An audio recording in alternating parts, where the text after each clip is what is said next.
Well, good morning and welcome to Andy's allotment on a very cold and windy March morning. Yeah, it is March despite the fact I did say the 2nd of May in my last video. Apologies for that, I'm not certain where that came from, apart from the fact it's actually my son's birthday and he'd just become a dad himself the day before. So maybe my mind was on other things, I'm sure you can forgive me for that, but it is definitely March. It's Sunday and I think it is the 10th today. And it's very cold and very windy, so apologies for any noise on the mic if you get from the wind. Now, it's about 1 degree at the moment out here, but we're having quite a bit of wind, as I say, and we've had some snow blowing in the wind, but nothing that's going to land on the ground and stick. It's just more of a nuisance than anything else at the moment. Everything's a bit bleak and barren today. So, plans for today, I'm going to be planting some potatoes.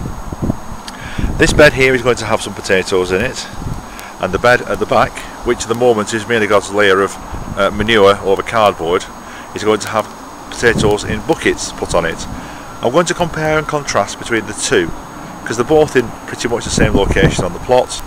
I'm going to plant the same varieties of potato which have been chitted the same amount of time, and just see how we go on. I'll do another segment later on showing how I'm putting them into the buckets and what I'm doing, so you'll get an idea of that. So a quick spin round the plot to show you what's happening. Last year's brassicas still doing okay. The purple kale in there is looking quite nice. It's starting to go over a little bit, so I might harvest that and take it home today. Purple sprouting in the middle. It's actually starting to get a little bit purple, a little bit sprouting, so you never know. And the sprouts, and you can see them on this, are starting to form at long last. Now, as I was hoping to have these by Christmas, I'm only 3 months late, but hey, never mind. Moving on to this bed. The rhubarb I brought from home, this is a Victoria, is doing wonderfully, as you can see. Strong growth, lovely bright red stems. This is its 3rd year. So this is going to be planted out later into the ground, and then if it does well and comes up nicely, we'll be having some rhubarb from that this year.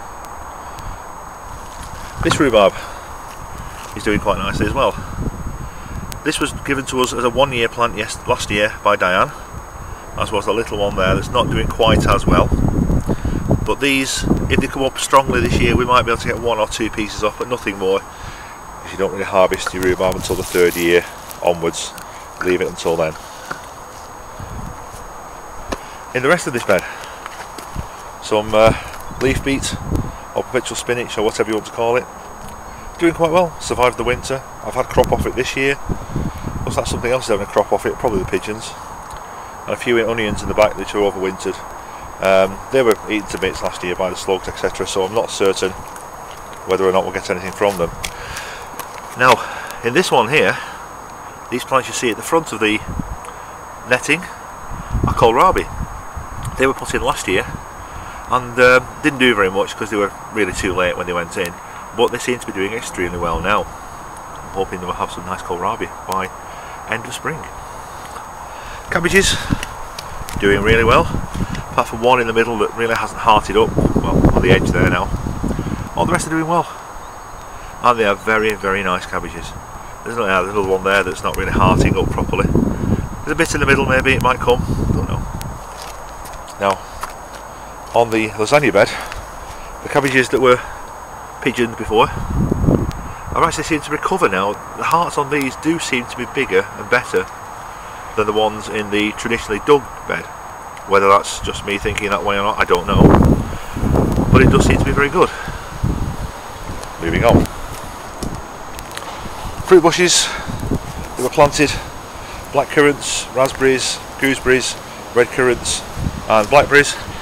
Little bits of life coming on them. Don't know if you can see very well on here, but to the naked eye there's a few green shoots coming, nothing major, which is quite good because all these are going to be transplanted into my fruiting area, which I was working on last time I did a video. I had the 2 top boxes done. After I finished the video, we completed the rest. Now, what I'm standing on is going to continue past the beds, and just past the beds is going to be a flagged area which is going to be used for seating, working, and basically relaxing after a hard day's labour on the plot. Not finished these off yet because you can see there's slightly overlapping the drainage channel, which has filled a little bit from the rain we've had over the last couple of days. This will drain away, no problem with that. The problem is that further down the line, down the drainage channel where it disappears past the culverts, I've not dug it out properly down there yet. It needs another 6 inches or so digging out, which will release the damp of water that's built up there. And all this will, well, not all of it, but some of it will go away, which is great. This bed is going to have fruit bushes in it. It's been filled with manure and soil, so that's ready for those planting in, which I'm going to try and do today if I get the time. If not, it's not going to take long to put them in, so I'll come down at some point through the week and put them in here. The one at the back, which I haven't filled yet, because the corner at this end is overlapping the drainage channel where I need to put some more rubble, soil, etc. on top, just to bring it up to level. Once that's filled in, that's going to be filled with strawberries and herbs. And so on for the smaller part there, and this larger one is going to have fruit bushes. Now, onions. Some strong growth on some onions, and some not doing so well. Still, it's early days yet. Possible that we may get some better growth coming on. There's red onions and white onions in here, and I've got raw garlic on the end. There's only 2 or 3 garlic coming up. A couple seem to be fairly weak, to be honest. This bed. Now, this is the success of the winter. This was shop jumbo garlic, bought from Asda, planted up, and as you can see, it's got really strong growth on it. In front of it here was supposed to be garlic from a supplier. I've got nothing up at all. Not even one. I'll tell a lie, there's one. But even so, horrendous. And up the top there, some leftover brassicas. They're not doing very well. I think they're just going to come out. I don't think the pigeons have got to them. I don't know what's happening. Something's eating them. But I don't think it's pigeons, because I've got the netting around. They don't tend to like going under where the netting is. Now, this bed is where all the leftover brassicas from last year that were slug, pigeon, caterpillared, as has been commented on my video. That was a story of everyone's life last year. And they're not doing so bad. They're surviving underneath the netting. I'm hopeful that we'll get some more through. We'll get some Brussels here, which we've got fairly soon. Cabbage and cauliflower there, and the same in there. I've got more cabbage, cauliflower, and I'm not sure I've got any kale in there. I might have the odd one. Not much else has moved at the moment. This bed is simply being covered to warm it, and those are the hazel and willow poles which we harvested last weekend, I think it was, or maybe the weekend before. Time's just flying nowadays. And they're going to be put in to make bean poles, curved over the top, so hopefully that should be fine. That bed needs finishing off. Again, it's going to be dug in, dug down, and then another bed put alongside it at the same size, and the beans are going to go from one to the other, over the top with an archway. Make a nice green arch is the plan. We'll see if it works. Full of these ideas, but as a novice, everything is up for grabs. Now I've got some planters, some great buckets, 20 litre buckets to put potatoes in. I'll also be buying, I bought a watering can and some of this compost maker to see if it actually does work, and a big bag of compost. Now, 20 litre buckets, £2.25 from the local garden centre. I've got to put probably 3 big size tubers in there, 4 or 5 smaller ones, maybe 4. It all depends on how I get on. I just basically see how they come up. I'll do another video later on when I've got time to get started and show you how I do with that. But anyway, go back to that. Okay, just about ready to start doing the potatoes, so I thought I'd come around the front of the camera for a change. Planting 2 varieties of potatoes today. These are Anya, which is a variety of pink fir apple. They're a main crop, so they're going to come up late, or later than the rest rather. These are Maris Piper, they're a second early. Now, the only difference between first, second earlies and main crop that I'm aware of is the simple fact is you put them in the ground at the same time. The first earlies develop first, the second earlies are ready second, the main crop come on later through the year. So, what I'm doing, just turn this around a little bit so you can see.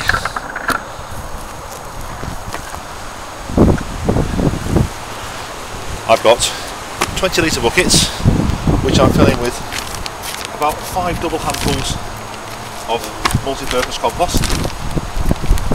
Now this stuff is from B&Q Garden Centre. This stuff won the award last year, although people didn't like it the year before because they found all sorts of twigs and plastic in it. Must admit, I found a couple of little bits of plastic like shredded bags and such in there.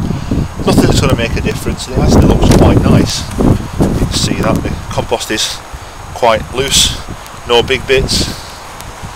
So all I'm going to do with this, now because these potatoes are quite large, and you can see they've got some lovely sprouts coming out on there, lovely healthy purple ones.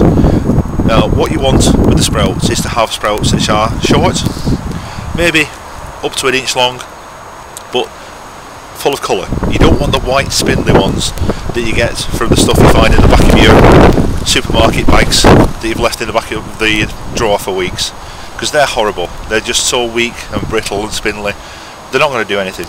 If you've got potatoes like that, the best thing to do is rub those sprouts off, get your potatoes out, stick them somewhere light but cold, and leave them, and they'll grow new sprouts from new eyes. When they're like this, that's when they're ripe for planting out. Now, as I say, because these are so large, I'm going to plant 3 of these in one of these tubs. That may be too many, but it might just be 2, but I'm going to try 3. Because although I'm not from Yorkshire, I'm not far away and I'm tight. So, plant them with the sprouts going upwards into the soil. So I've got some decent sized ones here which I'm going to put in this tub. Place them equidistant round the area. Equidistant means equal spacing for those of you from Yorkshire. Sorry about that. And then I'm going to cover it with another couple of handfuls of soil.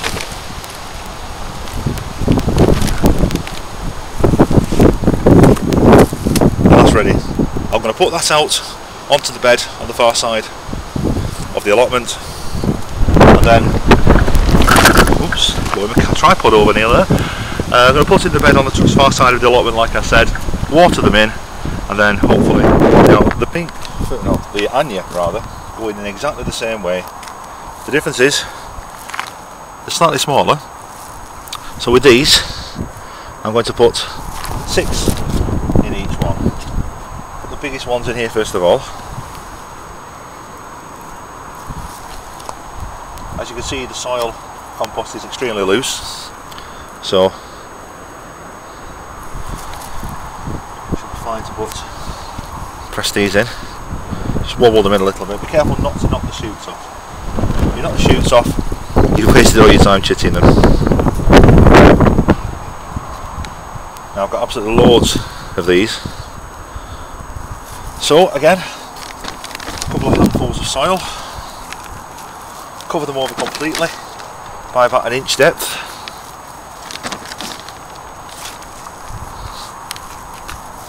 More, I think. Right, that's that one done. That's now ready to go over and join the rest on the bed.